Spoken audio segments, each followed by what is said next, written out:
We all good? Okay, you ready to do this? Okay, all right, well, let's get going. Well, we'd like to welcome the first 2022 and now 2023 champion of the WM Phoenix Open, Scottie Scheffler. Scottie, congratulations on becoming the 7th player to successfully defend the title here, and first since Hideki did it in 2017. If I could take you back a year, this is where it all started as far as the victories go. Been an incredible year leading up to this point. So if we could just get a few comments on the year and then being here and doing it all over again. Yeah, a few comments on the year. I felt like I've been playing pretty solid. I talked a little bit at the beginning of the week about kind of being on the outside, looking in, going into Sundays, and not really having a chance. So I was definitely excited going into today, being in the final group. And as far as today went, it was a good fight out there. John played pretty good on the front nine, and then Nick played pretty fantastic the whole day. He was making a lot of putts, and it was a good battle. It was a lot of fun, and I was fortunate to come out on top this time. But definitely looking to going down the stretch with those guys more in the future. When you have a leaderboard stacked like it was, you had a lot of guys that weren't going away. What does that do to you as far as your game, your emotions, and your ability to rise above that kind of competition? Well, I knew going into today it was going to be a tough day. John's playing some of the best golf in the world right now, and Nick's a fantastic player and a proven winner out here. And so there were some other names on the leaderboard like Jordan and Xander, and there's a lot of guys up there. And I knew it was going to take a great round. Nobody was going to, give this golf tournament to me, and I had to go out and earn it. And I was definitely proud of the result. Okay, and last question for me, then we'll open it up to questions. Back to number 1 in the world. Congratulations on that. Number 5 in the FedExCup standings. What kind of momentum will this help you kind of moving forward? Yeah, it's definitely good to get first win of the year. I hadn't won since the Masters, and so give myself a decent chance a few times, and so it's definitely a lot of fun to kind of get this one done, especially in the fashion that I did it with those guys both playing great golf, and me just kind of being able to extend myself there a little bit at the end and make some key putts was definitely a lot of fun. Okay, well, we'll take some questions, and we'll start right over here with Cameron Morfitt. Cameron? Scottie, congratulations. Rory said when he won in January in Dubai that he won without his absolute best stuff. You hit 5 fairways for the second day in a row, and you won. Is that sort of the next level for you, is being able to get it done without your absolute best? Yeah, I think today was probably a pretty good example of that. I hit some wild shots off the tee that were pretty uncharacteristic for how I usually shape the ball. And I was just able to grind it out, make a lot of putts. I mean, I think I only had 2 bogeys this week, which is really, really good around this golf course. And so I'm proud of that with my short game and putting, and hoping to build on this going forward.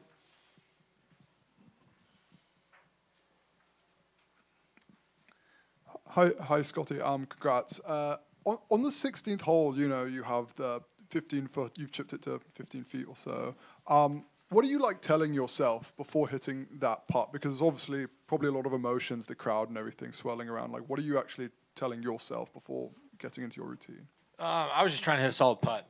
In those situations, that's really all you can do. And so when I'm standing over that ball, all I'm thinking about is the speed. I had my line, and I was set up, and I felt comfortable. And after that, just trying to hit a good putt. And it was a really fast one, and so it took a while to get there, but I was definitely fortunate to see it going.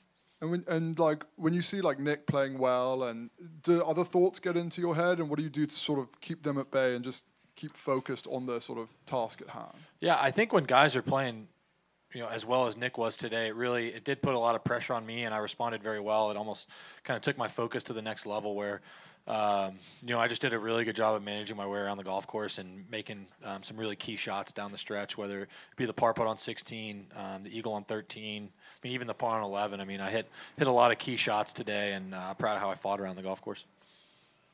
Go right here and then back to Cameron. Scottie, you seem to have just this uncanny ability to grind it out after a poor swing or something doesn't go your way. Can you just talk about how you develop that ability and what goes into it?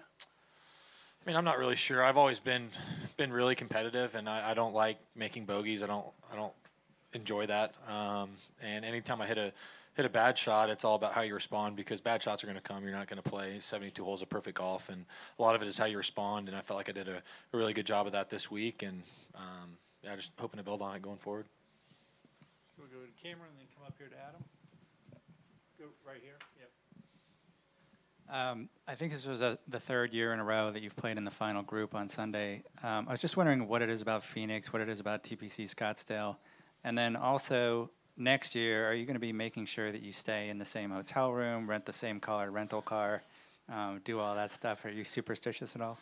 Not really. I stayed in a different hotel last year than I did this year, so not really superstitious. But yeah, I love the environment here. It's a lot of fun to play. I think the firmness of the golf course really suits me. Having the ability to play a lot of different shots, hit it high, hit it low, and the win this week brought a new challenge that we hadn't had around this golf course since I've been playing this tournament, and so it was definitely a good challenge and was a fun week. Adam? Scottie, you struggled a bunch late last year with the putter, even changed it for a while. When did you feel like it was behaving again? I hit a lot of solid putts in the Bahamas, and I did a lot of work in the off season, working on my stroke, kind of like I did last year. And then I was hitting a lot of solid putts, and that's really all you can do. Kapalua, it was like the hole was dodging my putts, and same thing in Palm Springs. And this week there was still a little bit of that, but I started to really. Today I putted fantastic. I rolled it really nice, made a lot of key putts, and that's what you got to do to get it done. You got to make the putts. That's what it comes down to late on Sundays. I missed that putt on 16. It's probably a little different story. I bet Nick's putt probably goes in. That was really the first putt I think he missed today, and yeah, got to make the putts. What would you say was the level of frustration after the third round that Saturday at Kapalua with your putting? I don't remember. Okay, not that high then. Yeah, I got to think. I don't know. Anybody else? Going once, going twice. All right, Cameron, close us out. We're still pretty early in the season, very early in the calendar year. What are you looking at going forward, and what are your goals for the rest of this year? I've said it a few times, but I don't really set long-term goals. I try and stay in the present. So for right now, I'm going to go home, enjoy this win, or not go home, go to LA, but enjoy this win with Marriage here. We got a few of our friends, and so go enjoy this, and then get out there. I'm playing in the Collegiate Showcase tomorrow morning, so get there as quick as I can and get some rest, and then just kind of soak this one in. Scottie, congratulations. Have a great week next week. Thanks, y'all. Appreciate it.